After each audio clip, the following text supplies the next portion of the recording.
ඔයා දන්නවද මේ කැකෑරුම් නලය ඇතුලේ වාතය තියෙනවා කියලා? හරි. ඒ වගේම මේ කැකෑරුම් නලය ඇතුලේ තියෙන වාතය අංශු වලින් හැදලා තියෙන්නේ. ඒ කියන්නේ වායු අංශු තියෙනවා, අංශු අතර හිඩැස් තියෙනවා, අසන්තතිකයි. අපි බලමු ලස්සන පරීක්ෂණයක් මේකේ. මම මේකට ගන්නවා හඳුන් කුරු ටිකක්. හඳුන් කුරු ටිකක් අරගෙන ඉස්සෙල්ලාම දුම පුරව ගන්න බලමු.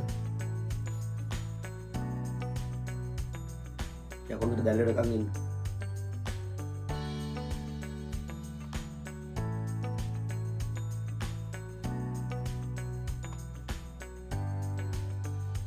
අර පේන ඇති ලස්සනට මේකේ දුම පිරෙනවා. හැබැයි මතක තියාගන්න මේකේ කාබන් ඩයොක්සයිඩ් අඩුයි, මේ ඔක්සිජන් අඩුයි. ඔක්සිජන් ඉවරන ගාම ටක් ගාලා මේක නිමෙන්න බලනවා. ඒ නිසා අපි අවස්ථා කීපයකදීම මේක දුම පුරව ගමු හොඳින්ම. පේනවද දුම හොඳට පිරලා තියෙනවා?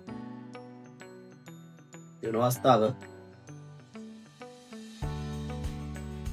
කාබන් ඩයොක්සයිඩ් වායුව කියන්නේ බරින් වැඩි වායුවක්. ඒක නිසා අනිවාර්යයෙන් මේකේ ඇතුලේ එකතු වෙන බවත් ඔයා තේරුම් ගන්න. හරි. එහෙනම් අපි ඊළඟ අවස්ථාවට යන්නේ. මට පේනවා දුමෙන් පිරිච්ච මේ හඳුන් කූරු ටික මේ නලය. එහෙනම් මම තව ගත්ත පරීක්ෂණ නලයක්. ඒ නලය මම මෙහෙම තියලා හොඳට බලා ගන්න. බලන්න වැඩේ වෙන විදිය.